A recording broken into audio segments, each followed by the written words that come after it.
Hello there, lovely people. It's Alex from Nintendo Life here, and today we're going to be talking all about a new rumour that has come straight from the fresh face of the Wall Street Journal. I know we don't cover rumours very often on this channel, and, you know, if there was anything else to talk about, we might not, but Nintendo isn't releasing anything at the moment. And the fact that this rumour comes straight from the Wall Street Journal does give it credence. Of course, they have, correctly predicted things in the past, and the leaks that have come from them have often turned out to be true, so there's definitely some weight behind this idea of a rumour, and we're gonna chat all about it. But anyway, that's more than enough waffling, let's dive right into things. So, the very basic outline of this rumour is that there are going to be two new versions of the Switch released this year, a sort of budget version and a pro version.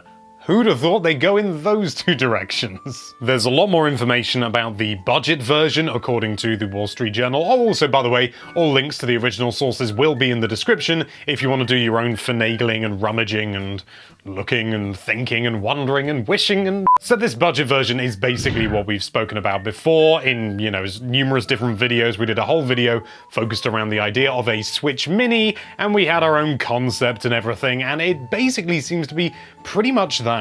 It'll be a smaller, budget-friendly version of the Nintendo Switch without the removable Joy-Cons, which sort of suggests they're going to be fused onto it like we did in our concept. But there's an interesting new bit of information in this as well, which does help to, well, it's just something new, and something new in a leak come rumor is always interesting. Their sources suggest that there's going to actually be a lack of HD rumble in this particular version of the Switch, which to me seems a little bit odd. I mean, I understand, no detachable Joy-Con, but there are certain games that almost require HD rumble, or at least rumble in some sense. I would assume that it would have some sort of rumble because you've got things like Super Mario Odyssey, a first-party Nintendo game that requires HD rumble. There's a few moons where you gotta move around and feel where the thing is. I mean, you could just jump and ground pound repeatedly until you find it, and fair enough, that would work, but that's not going to work for people, if this is like a budget-friendly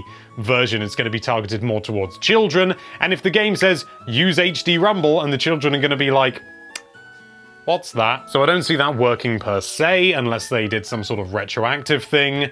I don't know. I'm very surprised with the idea that HD rumble or any rumble at all wouldn't be included. It would of course reduce the number of moving parts to basically zero, meaning that it would be a more sort of sturdy, cheaper to produce thing, but none at all? I'm not sold. The second Pro model of the Switch, they haven't got any names or anything like that, they just say the more expensive version, we have basically no details of, which is really annoying, to be honest. The only thing they state is that their sources declare that it will be more than a simple revision like the new Nintendo 3DS, suggesting that we could be looking at a much beefier unit, at least in terms of performance, not necessarily in size, and I'll tell you for why. They claim it has enhanced features to target pro video gamers, which just shows how out of touch they are. I love it. And in terms of actual concrete details, that's it, to be honest.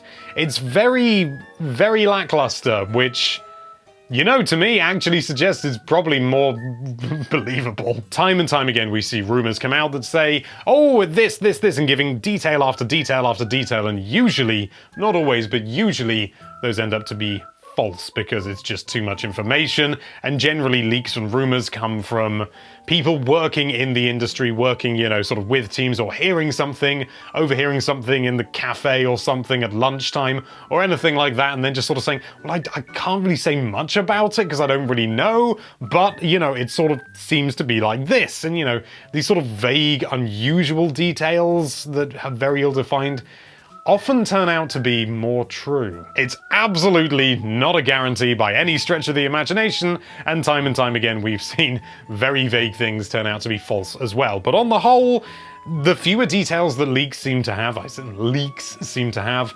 generally the more credence they have to them, which is weird. The Switch Pro could well have something like a 1080p screen, and it could have more power behind it, although I'm sure I've spoken to developers in the past, and again, this is all just, conjecture. I have no evidence for this per se, and this is only anecdotal evidence from my own personal self, but I've spoken to developers, and apparently the Switch, when developing for it, is not that scalable in the sense of things like, PC games where you have, higher graphics settings and things like that. They don't really have that many options. So to be able to sort of scale up, or for the Switch to just basically go okay and then, output at a higher resolution, seems unusual. It sort of suggests that maybe developers would have to go back and make it like Pro compatible, which sounds like a bad idea. We've seen just how popular that is with the PS4 and the Xbox One. But a big thing for me that is a bit of a red flag, but at the same time, it's Nintendo, you can never predict what they're going to do, is the idea that the Switch Mini is going to be smaller, or the budget version is going to be smaller and have non-detachable Joy-Con. And that's Labo. Labo is something that is definitely targeted more towards children, and a budget-friendly version would be, again, targeted more towards children as a sort of 3DS replacement.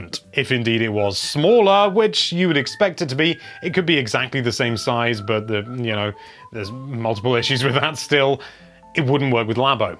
And those two things being incompatible seems like a very, very weird decision.